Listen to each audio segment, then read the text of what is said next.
силерге кайрылууңуз болсун, ошо менен түз эфирде жыйынтыктайлы. Кайрылуу ушул касиеттүү элбиз. Мындан да көптөгөн кыйынчылыктарды басып өткөнбүз. Мен жана санап бердим, кайсы мамлекеттерде канча ушул жерде көптөгөн сандар бар да, Шергази мырза.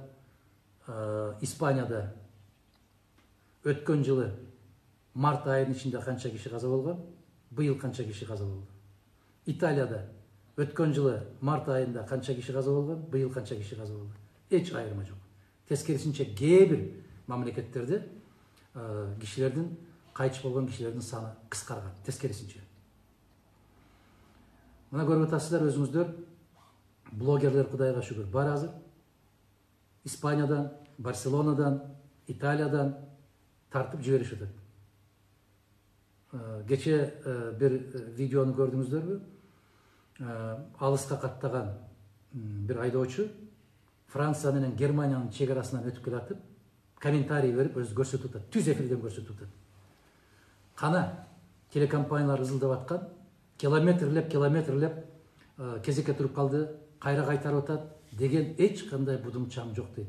Мына Франция менен Германиянын чек арасынын ортосунан 2 мүнөттүн ичинде өтүп кетип атат. А бизде жөө басып келетсең, Чүй проспектине жеткенде кишилерди кармап алып 15 мүнөт кармап атат. А бул киши 30 тонналык машинаны айдап алып 2 мүнөткө жетпей Франция менен Германиянын чек арасынан өтүп кетип атат. Ошондуктан жанагы жалган маалыматтарды таратып аткандар бираз ойлонушса. Мамлекеттик кызматкерлер өздөрү да ойлонушу керек да. Россиянын дүйнөлүк белгилүү вирусологдору кайрылып атат. Бул тажылуу вирус силер айтып аткандай коркунуч эмес. Андан коркпоңуздар, тескерисинче башка дарттардан көбүрөөк киши каза болуп атат. Бул мындай жол менен берилбейт, жанагы бет кап тагып алсаң эле берилбей калбайт деген маселелерди мен жана Канаданын премьер-министринин жубайын, Англиянын, Германиянын жетекчилерин бекер айткан жокмун. Алар базарга картошка алганы барып, же пияз алганы барып жуктуруп алган жок. Бул башка маселе.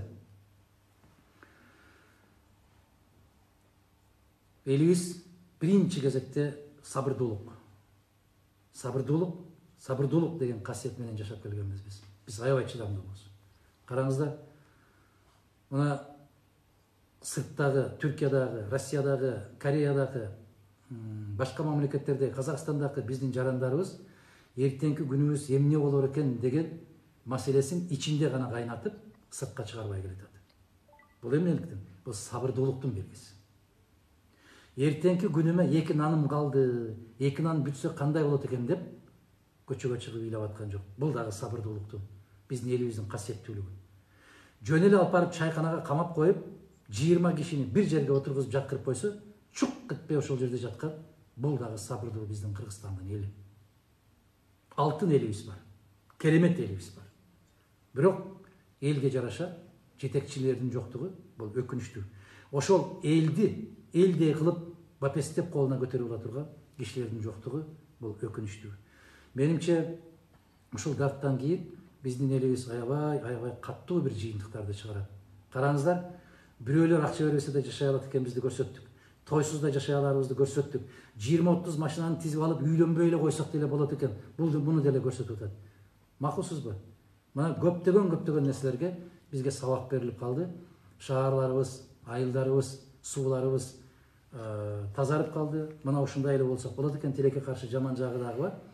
Бишкектин көчөлөрүндө канчалык машиналар азайган сайын көчөгө чыккандар жарышып жүргөндөй болуп каттып айдашып атат. Инсап берсин.